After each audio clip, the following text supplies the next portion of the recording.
او میرے پیارے بھائیو، کیوں اپنی مستیوں میں غافل پڑے ہوئے ہو؟ موت کا ہرکارہ کبھی بھی تمہارے پاس آ سکتا ہے۔ موت اپوائنٹمنٹ لے کر کے نہیں آئے گی، موت ڈیٹ نوٹ کروا کر کے نہیں آئے گی، موت آپ سے پوچھ کر کے نہیں آئے گی۔ اور یاد رکھو جب موت آئے گی، حتی اذا جاء احدهم الموت قال رب ارجعون، موت آئے گی، انسان کہے گا اے اللہ ایک موقع اور دے دے، ایک چانس اور دے دے، ایک اوسر اور دے دے، ایک مرتبہ مجھے دنیا میں جانے کا اور موقع دے دے، لعلی اعمل صالحا، اے اللہ بہت غلط کام کرتا تھا، بڑے گناہ کے کام کرتا تھا، بڑے کالے کرتوت کرتا تھا، ایک موقع اے اللہ مجھ کو اور دے دے، میں وعدہ کرتا ہوں اب میں نیک عمل کروں گا، اب ایک ٹائم کی نماز نہیں چھوڑوں گا، اے اللہ سارے گناہوں کو ترک کر دوں گا، ساری بدکاریوں کو چھوڑ دوں گا، شراب کو ہاتھ نہ لگاؤں گا، زنا کے قریب نہ جاؤں گا، لعلی اعمل صالحا، اے اللہ ایک موقع اور دے دے، میں وعدہ کرتا ہوں اب میں نیک عمل کروں گا۔ اللہ فرماتا ہے کلا انہا کلمۃ ہوا قائلها، اے میرے بندے اب کوئی اور موقع ملنے والا نہیں ہے، جو موقع ملا تھا تجھے مل چکا، اب مرنے کے بعد دوبارہ کوئی دنیا میں واپس نہیں جائے گا۔ یہ ہے اللہ کا قانون میرے پیارے ساتھی۔ اتنی ترقی کر گئی میڈیکل سائنس، لیکن موت کا علاج کسی کے پاس نہیں۔ بڑی بڑی بیماریاں، ابھی کٹیہار کے ایک بھائی بنارس کے کینسر ہاسپٹل میں اپنی ماں کو لے کے گئے، بریسٹ کینسر ہوا ہے، عورتوں میں بڑی تیزی سے یہ بیماری پھیل رہی ہے۔ میرے پاس فون آیا ان کا، مولانا ذرا سا کچھ ہیلپ کر دیجئے، ماں کا آپریشن کا معاملہ ہے، علاج کا معاملہ ہے، رہنے کی جگہ نہیں مل رہی ہے۔ کبھی آپ جائیں کینسر ہاسپٹل میں، دیکھیں میرے ساتھی، اپنے گھر میں بیٹھ کر موبائل پر مستی کرنے والوں اور گناہوں اور غفلت کی دنیا میں غرق رہنے والوں، جاؤ ذرا دیکھو کتنے لاکھ لوگ آج کینسر ہاسپٹلوں میں زندگی اور موت کی لڑائی لڑ رہے ہیں۔ میرے پیارے بھائیوں، یہ زندگی اللہ کی امانت ہے، اس زندگی کو منمانی کر کے نہ گزارو۔ اللہ کے پیارے نبی عبداللہ ابن عمر کا کندھا پکڑ کر کے کہتے ہیں کن فی الدنیا کانک غریب او عابر سبیل، اے عبداللہ دنیا میں ایسی زندگی گزارو جیسے پردیسی زندگی گزارتا ہے، جیسے مسافر زندگی گزارتا ہے۔ اے عبداللہ دنیا میں ایسی زندگی گزارو جیسے پردیسی اور مسافر کی زندگی گزارتا ہے۔ عبداللہ ابن عمر کہا کرتے تھے اذا اصبحت فلا تنتظر المساء، جب صبح ہو جائے تو شام کا انتظار مت کیا کرو، جب شام ہو جائے تو صبح کا انتظار مت کیا کرو۔ صبح ہو جائے تو شام کا انتظار مت کرو میرے ساتھ۔ رات میں سو تو یہ سوچ کر کے سو کہ اگر صبح کو میری موت ہو گئی تو میں اللہ کو کیا منہ دکھاؤں گا۔ اسی لیے اللہ قرآن میں اپنے بندوں کو حکم دے رہا ہے وَسَارِعُوا إِلَىٰ مَغْفِرَةٍ مِّن رَبِّكُمْ، اے اپنے نوکری کے لیے بھاگنے والو، اے دکان کے لیے دوڑنے والو، اے اپنے کام دھندے کے لیے دوڑنے والو، وَسَارِعُوا إِلَىٰ مَغْفِرَةٍ مِّن رَبِّكُمْ، اپنے رب کی مغفرت کو پانے کے لیے بھی تو جلدی کرو، اپنے رب کی جنت کو پانے کے لیے بھی تو جلدی کرو۔ وَجَنَّةٍ عَرْضُهَا السَّمَاوَاتُ وَالْأَرْضُ، اس جنت کو پانے کی طلب اپنے اندر پیدا کرو جس جنت کی چوڑائی آسمانوں اور زمین کے برابر ہے۔ اعدت للمتقین، اور جو جنت اللہ تعالیٰ نے متقی لوگوں کے لیے تیار کر کے رکھی ہے۔ دنیا کو جنت مت بناؤ میرے بھائی، دنیا جنت نہیں بن سکتی۔ دنیا میں آپ اچھی سے اچھی جگہ چلے جائیں، کسی پکنک اسپاٹ پہ چلے جائیں، جو من چلے وہ کھائیں، جو من چلے وہ پیئیں، مگر دنیا ایک وقت ایسا آئے گا کہ دنیا میں آپ بور ہو جائیں گے، دنیا میں تھک جائیں گے، کتنا گھومیں گے، کتنا کھائیں گے، کتنا پیئیں گے۔ دنیا کی خوبصورتی پر ناز کرنے والوں کتنے دنوں تک خوبصورتی پر ناز کرو گے؟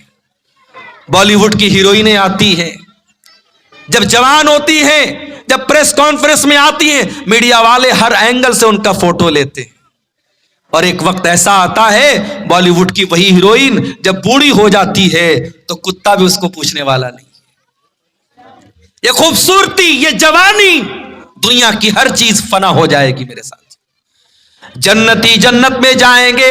اللہ کے نبی فرماتے ہیں کہ ان کی جوانی کبھی ختم نہیں ہوگی, ان کی خوبصورتی کبھی برباد نہ ہوگی. جنت میں ان کو نہ کوئی تھکاوٹ ہوگی نہ بوریت ہوگی. جنت میں ایک مارکیٹ لگے گا جمعہ کے دن. جب جنتی اس مارکیٹ میں سے ہو کر کے اپنے گھر آئیں گے تو اور زیادہ خوبصورت ہو جائیں گے. جنت کی تو بات ہی نرالی ہے میرے پیارے ساتھی. اللہ کہہ رہا ہے میرے بندو جنت کی تیاری کرو, اور جنت میں جانا ہے تو دیر نہ کرو. وَسَارِعُوا بی کوئک, جلدی کرو. جیسے اپنی فلائٹ کے لیے جلدی کرتے ہو, اپنی ٹرین کے لیے جلدی کرتے ہو, جس چیز کو تم امپورٹنٹ سمجھتے ہو اس کے لیے جلدی کرتے ہو, جنت کے لیے کیوں دیر کرتے ہو؟ حیا علی الصلاح کی آواز آئی. میں اس کی بات نہیں کرتا جو گھوڑا بیچ کے سوتا رہتا ہے, اس کی تو میں بات ہی نہیں کرتا جو الصلاۃ خیر من النوم کی آواز سن کر کے بھی بستر پہ پڑا رہتا ہے, رات رات بھر تقریریں سنتا ہے, صبح کو فجر میں گھوڑا بیچ کے سویا رہتا ہے. میں اس کی بات نہیں کرتا. جو نماز پڑھتا ہے اس کا بھی حال کیا ہے؟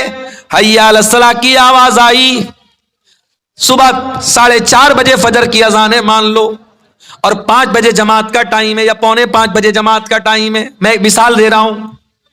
اذان ہوئی, اب جو بیچارہ نماز پڑھنے والا ہے وہ بھی بیچارہ دھیرے دھیرے بستر سے اٹھتا ہے, انگڑائی لیتا ہے, آرام سے وضو کرتا ہے, باتھ روم جاتا ہے, پھر وضو کرتا ہے. تب تک مسجد میں آیا, پتہ لگا امام صاحب دوسری رکعت پڑھا رہے ہیں, اور دوسری رکعت میں جا کر کے وہ رکعت کو پاتا ہے. میرے پیارے ساتھیوں, کیوں نہیں ہم نماز کے لیے جلدی کرتے؟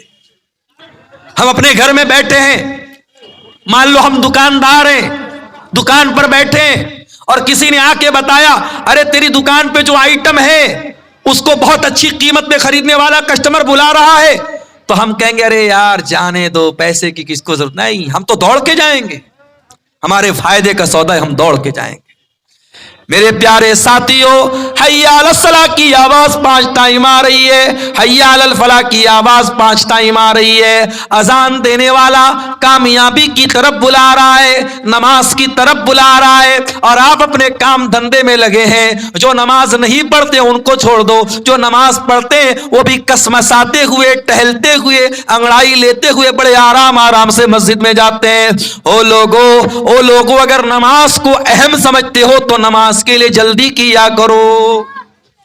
سورہ جمعہ کے اندر دیکھیے اللہ کیا کہتا ہے, یا ایھا الذین آمنوا اذا نودی للصلاۃ, اے ایمان والو جب جمعہ کے دن جمعہ کی اذان ہو جائے, فسعوا الی ذکر اللہ وذروا البیع, تو جلدی سے دوڑو اللہ کے ذکر کی طرف اور کاروبار بند کر دو. اللہ نے یہ نہیں کہا کہ آرام آرام سے جاؤ, اللہ نے کہا فسعوا الی ذکر اللہ, دوڑ کر کے بھاگ کر کے مسجد میں جاؤ. مطلب یہاں مراد یہ ہے کہ جلدی کرو, دیر مت کرو. اسی لیے جمعہ کے دن جو جتنا پہلے آئے گا اس کو اتنا ثواب ملے گا. معاف کیجئے گا, آپ کے کٹیہار میں اس چیز کی میں نے بہت کمی دیکھی ہے, سیمانچل کے علاقے میں بڑی کمی دیکھی ہے میں نے. 12:15 بجے جمعہ کا خطبہ ہے, کبھی کوئی مہمان آ گیا الگ بات ہے, عام طور سے خطبے میں حال کیا ہوتا ہے, 12:15 بجے خطبہ شروع ہوتا ہے اور ایک بڑی تعداد عوام کی مسجد میں کتنے بجے آ رہی ہے, 12:30 بجے, 12:40 پہ, 12:45 پہ, جماعت کھڑی ہونے کے 5 منٹ پہلے. ہماری زندگی میں جمعہ کی کوئی اہمیت ہی نہیں ہے. میرے پیارے ساتھیوں, قرآن کہتا ہے جب جمعہ کے دن اذان ہو جائے تو اللہ کے ذکر کی طرف دوڑ کر کے بھاگو.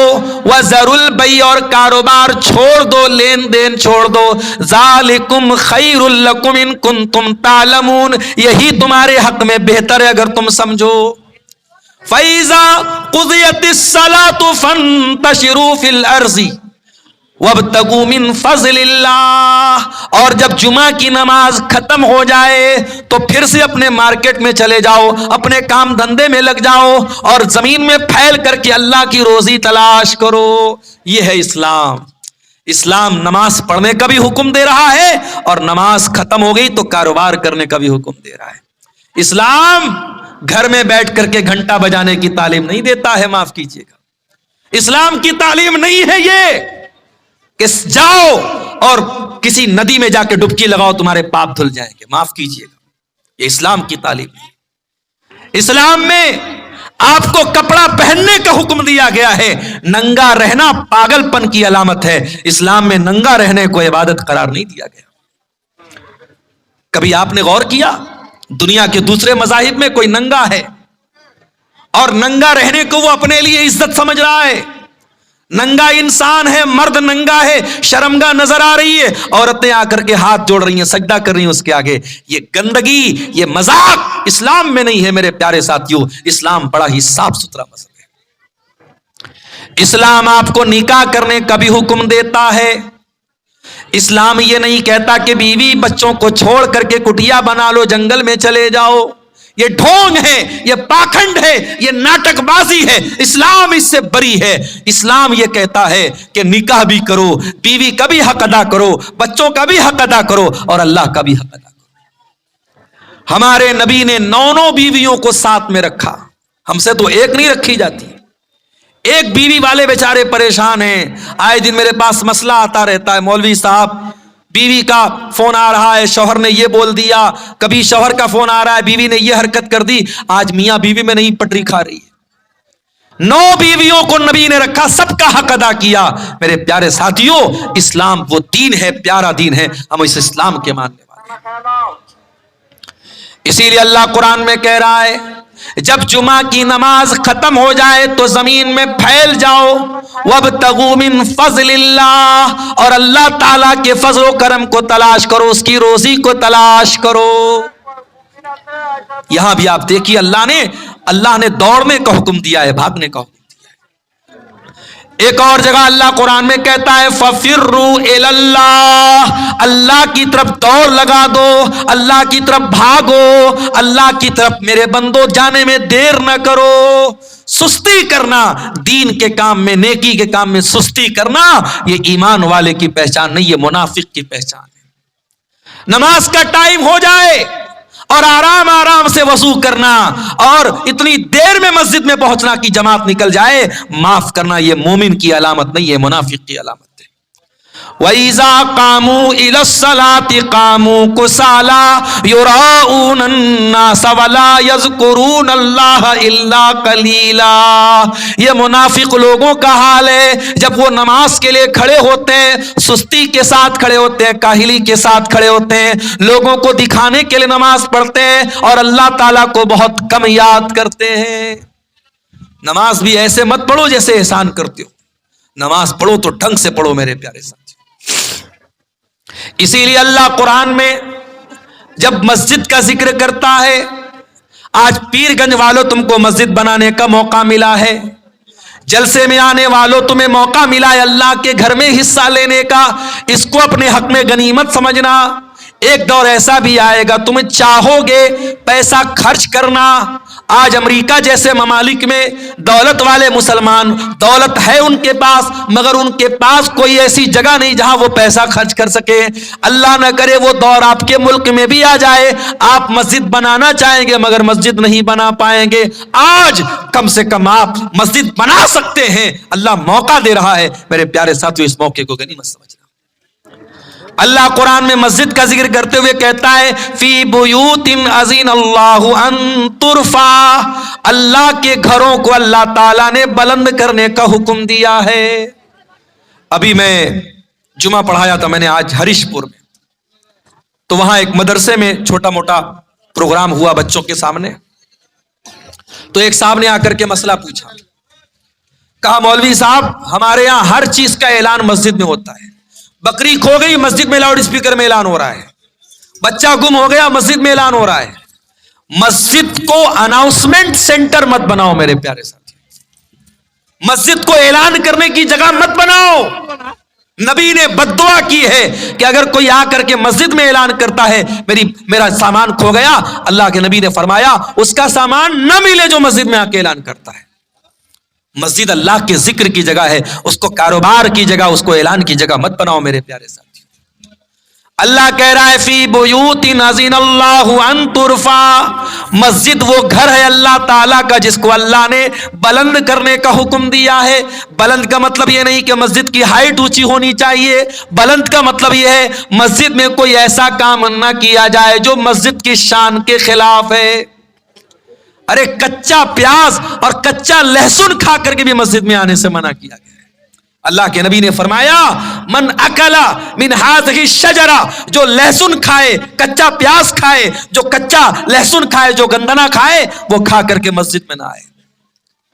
بنارس میں رمضان میں افطار جب لوگ کرتے ہیں تو چنا کی گھگنی کھاتے ہیں، تو چنا کی گھگنی میں کبھی کبھی اوپر سے پیاز بھی ڈالی جاتی ہے۔ تو یہ مسئلہ آیا ایک مرتبہ، تو میں نے باقاعدہ خطبہ جمعہ میں بیان کیا کہ اگر آپ مغرب کی نماز پڑھنے مسجد میں آ رہے ہیں اور چنا کی گھگنی کھا کے آ رہے ہیں، اوپر سے کچا پیاز ڈالا ہوا ہے، تو اچھے طریقے سے کلی کر کے آئیے، کیونکہ کچا پیاز کھا کر کے آنے سے اللہ کے نبی نے منع کیا ہے۔ اور غور کرو، جب کچا پیاز کھا کر کے مسجد میں آنا منع ہے تو بیڑی پینے والا، سگریٹ پینے والا، گٹکھا کھانے والا اور گل منجن کرنے والا جس کے منہ سے اس چیز کی مہک آتی ہے، سمجھو وہ کتنی تکلیف پہنچاتا ہے۔ اللہ کے نبی نے فرمایا کہ کچے پیاز اور کچے لہسن کی مہک سے فرشتوں کو تکلیف ہوتی ہے، اگر پیاز اور لہسن کی مہک سے فرشتوں کو تکلیف ہوتی ہے تو معاف کیجئے گا، آپ کے گٹکھا سے، آپ کی کھینی سے، آپ کی پیڑی سے اور آپ کے سگریٹ سے بھی فرشتوں کو تکلیف پہنچتی ہے۔ اذن اللہ ان ترفع، مسجد کو اللہ تعالیٰ نے بلند کرنے کا حکم دیا ہے۔ وَيُذْكَرَ فِيهَا اسْمُهُ، اور مسجد میں اللہ تعالیٰ نے اپنا نام لینے کا حکم دیا ہے۔ يُسَبِّحُ لَهُ فِيهَا بِالْغُدُوِّ وَالْآصَالِ، اور مسجد میں صبح شام اللہ تعالیٰ کی تسبیح ہوتی ہے۔ کون کرتا ہے اللہ کی تسبیح؟ فرمایا رِجَالٌ لَا تُلْهِيهِمْ تِجَارَةٌ وَلَا بَيْعٌ، اللہ کے گھر میں اللہ کی تسبیح وہ لوگ کرتے ہیں جو حقیقت میں مرد ہوتے ہیں۔ کون ہے حقیقت میں مرد؟ فرمایا لا تلہیہم تجارہ، وہ تجارت بھی کرتے ہیں، ویاپار بھی کرتے ہیں، بزنس بھی کرتے ہیں، مگر ان کا کاروبار ان کو اللہ کے ذکر سے غافل نہیں کرتا ہے۔ کاروبار کرو میرے پیارے ساتھیوں، بزنس کرو، اسلام تمہیں منع نہیں کرتا، مگر آپ کا کاروبار، آپ کا لین دین آپ کو اللہ کے ذکر سے نہ روکے، آپ کو نماز سے نہ روکے۔ اگر آپ کو واقعی میں اللہ کا ڈر ہے تو نماز کے ٹائم سارا کاروبار اور لین دین بند ہو جانا چاہیے، حی علی الصلاۃ کی آواز سننے کے بعد سب کچھ بند ہو جانا چاہیے۔ ابو بکر صدیق کو دیکھو میرے پیارے ساتھیوں، اللہ کے نبی اپنے صحابہ کے ساتھ بیٹھے ہوئے ہیں، آپ نے فرمایا من اصبح منکم صائما، تم میں سے آج کون روزہ رکھ کر کے آیا ہے؟ ابو بکر صدیق کہتے ہیں اللہ کے نبی میں روزہ رکھ کے آیا ہوں۔ آپ نے پوچھا من اطعم منکم اليوم مسکینا، آج تم میں سے کون ہے جس نے کسی مسکین کو کھانا کھلایا ہو؟ حضرت ابو بکر نے کہا اللہ کے نبی میں نے ایک مسکین کو کھانا بھی کھلایا ہے۔ آپ نے فرمایا من عاد منکم اليوم مریضا، کیا تم میں سے کوئی ایسا ہے جس نے کسی بیمار کی عیادت کی ہو، کسی مریض کی حال چال جا کر کے لیا ہو؟ ابو بکر صدیق کہتے ہیں اللہ کے نبی میں نے ایک بیمار کی عیادت بھی کی ہے۔ پھر نبی نے فرمایا من تبی منکم جنازتن، کیا کوئی ایسا بھی ہے جو کسی مسلمان کے جنازے میں شامل ہوا ہو؟ ابو بکر صدیق نے کہا اے اللہ کے نبی میں ایک مسلمان کے جنازے میں بھی گیا ہوں۔ نبی نیکیوں کا نام لیتے چلے جا رہے اور ابو بکر صدیق کا ہاتھ اٹھتا چلا جا رہا ہے، ہر چیز پر وہ کہتے میں نے بھی کیا ہے، میں نے بھی کیا ہے۔ اللہ کے نبی نے فرمایا اے ابو بکر، یہ تمام نیکی کا کام اگر کسی ایک دن میں کوئی اکٹھا کرتا ہے تو یہ ساری نیکیاں اس کو ضرور جنت میں لے کر کے جائیں گی۔ ابو بکر صدیق سے سیکھو میرے پیارے ساتھیوں، نیکی کرنے کا موقع ملے تو دیر نہ کرو، نیکی میں سبقت کرو، نیکی میں جلدی کرو میرے پیارے ساتھیوں۔ ہم اور آپ سر سے پیر تک گناہوں میں لت پت ہیں، کتنے گناہ ایسے کرتے ہیں جو جہنم میں ہم کو لے کر کے جانے والے ہیں۔ ہم کو اگر یہ بتایا گیا کہ صدقہ خیرات کرنے سے اگر جہنم سے بچ سکتے ہیں تو ہمیں صدقہ خیرات کرنے میں دیر نہیں کرنی چاہیے. ہم کو اگر بتایا گیا کہ توبہ کرنے سے جہنم سے بچ سکتے ہو تو توبہ کرنے میں ہم کو دیر نہیں کرنا چاہیے. اگر ہم کو بتایا گیا ان الحسنات یذہبن السیئات، نیکی کرو، نیکی کرنے سے تمہارے پاپ معاف ہو جائیں گے، تمہارے گناہ معاف ہو جائیں گے، تو ہمیں نیکی کرنے میں دیر نہیں کرنی چاہیے. میرے پیارے ساتھیو، اللہ کے نبی فرماتے ہیں اتقوا النار، جہنم سے بچو، ولو بشق تمرہ، اگرچہ اللہ کی راہ میں کھجور کا ایک ٹکڑا ہی دے کر کے بچ سکتے ہو. جہنم سے اپنے دامن کو بچاؤ میرے پیارے ساتھی. غزوہ تبوک کا موقع یاد کیجئے. اللہ کے پیارے نبی اپنے صحابہ سے چندے کی اپیل کر رہے ہیں. یہ چندہ مانگنے کا سلسلہ کوئی نیا نہیں ہے. نبی صحابہ سے چندہ مانگا ہے. دین کا کام ہر دور میں چندے سے ہوا ہے، صدقہ خیرات سے ہوا ہے. اللہ کے پیارے نبی نے صحابہ سے اپیل کی کہ ہمیں رومیوں سے لڑنے جانا ہے، مدینہ سے 700 کلومیٹر کا سفر طے کرنا ہے. اے میرے صحابہ، آگے بڑھو اور اس کار خیر میں حصہ لو، اس نیکی کے کام میں حصہ لو. جو حصہ لے گا میں جنت کی گارنٹی دیتا ہوں. صحابہ کرام ان میں غریب بھی تھے، ان میں مزدور بھی تھے، اس میں تھوڑے سے جو کی مزدوری پر کام کرنے والے مزدور بھی تھے، ان میں کروڑ پتی لوگ بھی تھے.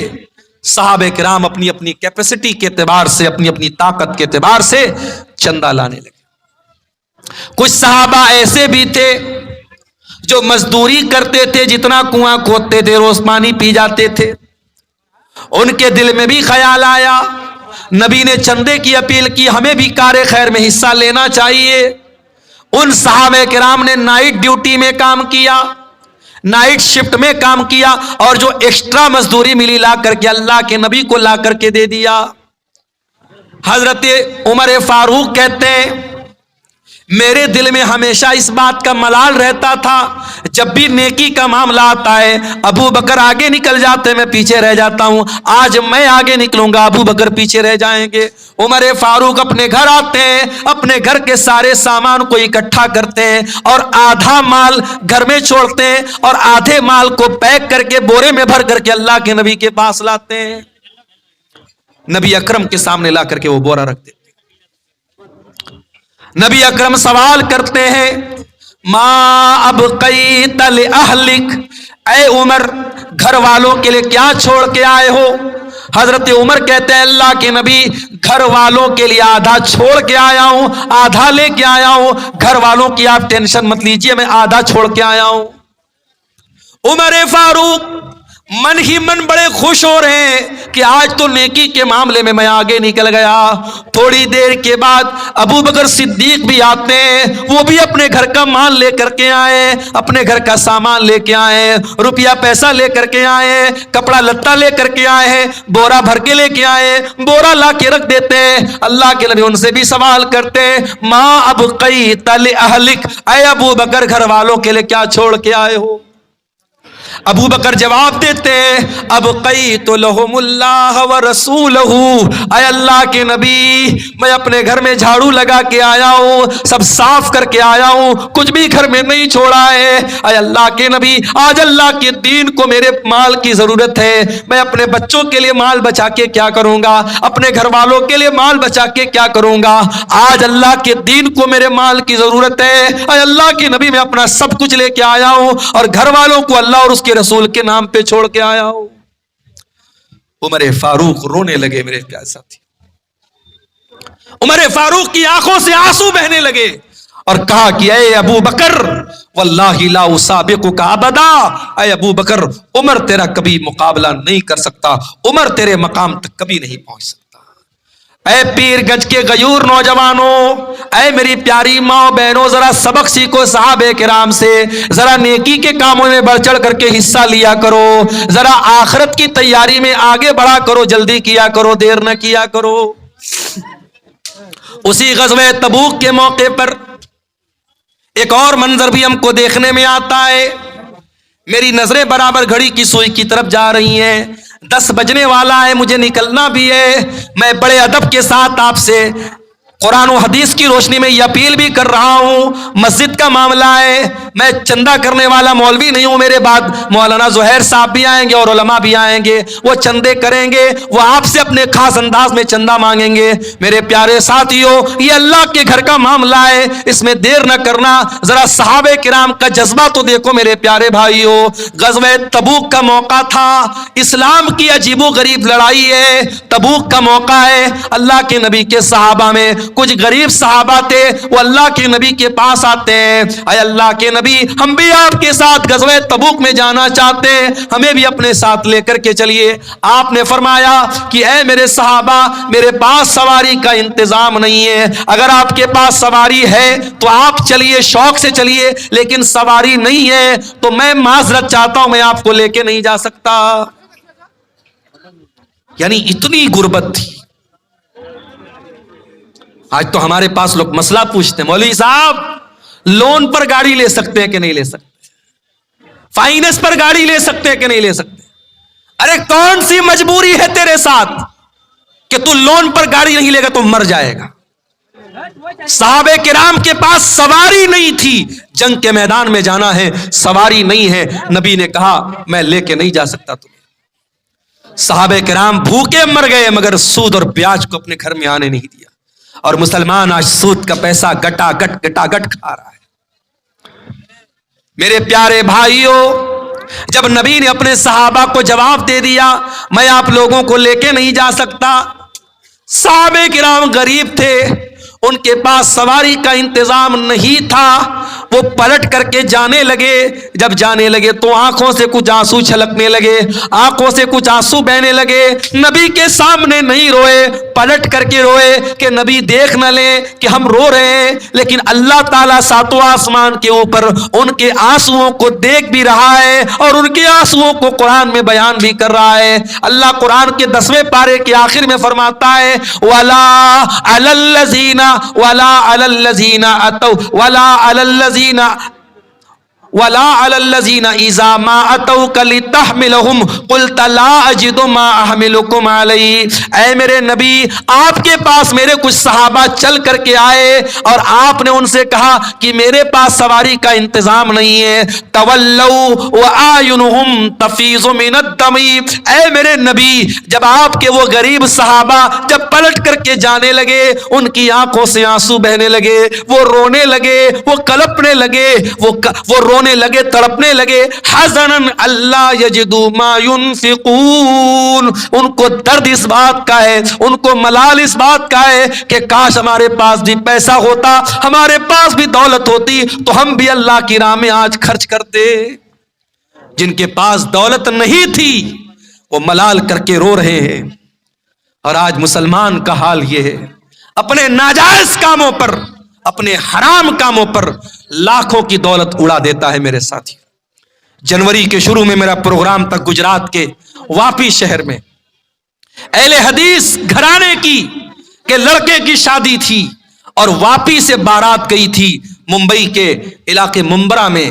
مجھے واپی کے لوگوں نے بتایا مولانا صاحب کم سے کم 1 لاکھ روپے کا پٹاخہ بجا دیا ہے اس بارات میں، اس لڑکے والوں نے 1 لاکھ روپے کا پٹاخہ اس بارات میں اس نے بجایا ہے۔ اور جب سمجھایا گیا تو کہا کہ لڑکوں کی خوشی تھی، بچوں کی خوشی تھی، جانے دو۔ جس قوم کی بچیاں آج غربت کی وجہ سے ان کی شادیاں نہ ہو رہی ہوں، ان کے قدم بہک رہے ہوں، ان کو نصرت جہاں سے نشا سنگھ بنانے کی تیاری ہو رہی ہو، ان کو مرتد کیا جا رہا ہو، جس قوم کے ٹیلنٹڈ بچے آج فیس نہ ہونے کی وجہ سے، پیسہ نہ ہونے کی وجہ سے اپنی پڑھائی پوری نہ کر پا رہے ہوں، اس قوم کا حال یہ ہے کہ شادی بیاہ میں بارات میں لاکھ لاکھ روپے کے پٹاخے بجا دیے جاتے ہیں، آتش بازی پر لاکھ روپے خرچ ہو جاتے ہیں۔ اتر پردیش کے سدھارتھ نگر میں اہل حدیث تو نہیں تھا وہ انسان، لیکن مسلمان تھا، شادی میں بارات میں اس نے 9 لاکھ روپے گڈیاں اڑا دی، نوٹ ہوا میں لہرا دیا، 9 لاکھ روپے اس نے ہوا میں لہرا دی۔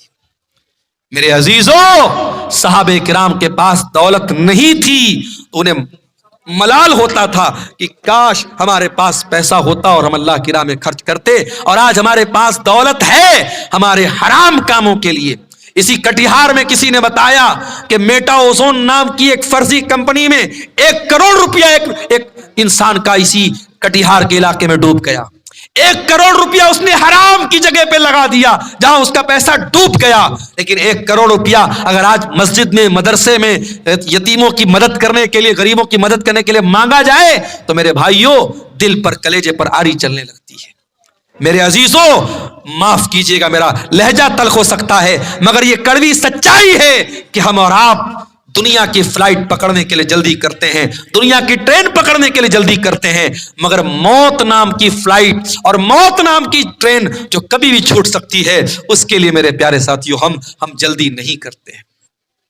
اسی لیے اللہ قرآن کے 17ویں پارے کی پہلی آیت میں کہتا ہے اقترب للناس حسابهم وهم فی غفلۃ معرضون، اے لوگو تمہارے حساب کا ٹائم قریب آ گیا پھر بھی تم غفلت میں پڑے ہوئے ہو۔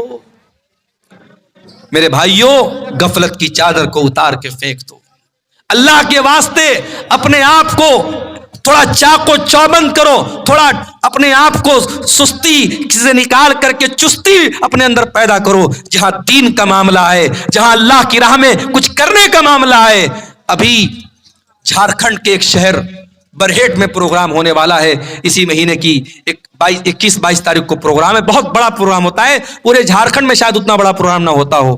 وہاں کے ایک نوجوان نے، جو شاید ممبئی یا پونے میں کہیں پڑھائی کرتا ہے، اس نوجوان نے مجھے میسج کیا کہ مولانا صاحب برہیٹ میں آپ جا رہے ہیں، ذرا آپ کچھ چیزیں میں بتا رہا ہوں، ذرا اس پر آپ توجہ دیجئے گا۔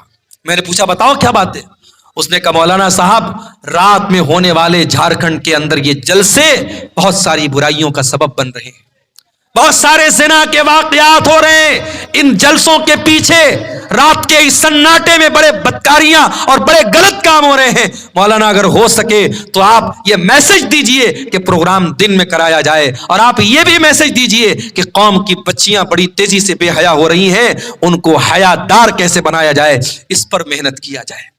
میرے پیارے ساتھیوں ہماری قوم میں ایسے بھی نوجوان ہیں جن کے اندر یہ تڑپ ہے، یہ درد ہے کہ قوم کے اندر جہاں خرابی ہے، جہاں بگاڑ ہے، جہاں غلط کام ہو رہا ہے، اس کو روکا جائے، اس کو ختم کیا جائے۔ میرے عزیزوں یہ تڑپ اگر ہر نوجوان کے اندر پیدا ہو جائے تو انشاءاللہ کچھ دنوں میں انقلاب پیدا ہو سکتا ہے۔ ضرورت اس بات کی ہے کہ کہنے سننے سے زیادہ ہم عمل کرنے کی کوشش کریں، اپنی غفلت پر ہم قابو پانے کی کوشش کریں۔ اللہ سے دعا ہے رب العالمین ہمیں کہنے سننے سے زیادہ عمل کرنے کی توفیق عطا فرمائے۔ اللہ تعالی ہم سب کو نیک عمل اور نیک سمجھ کی توفیق عطا فرمائے، جب تک دنیا میں زندہ رکھے، اسلام پر زندہ رکھے، اور ہم سب کا خاتمہ ایمان پر ہو۔ آمین وآخر دعوانا الحمدللہ رب العالمین۔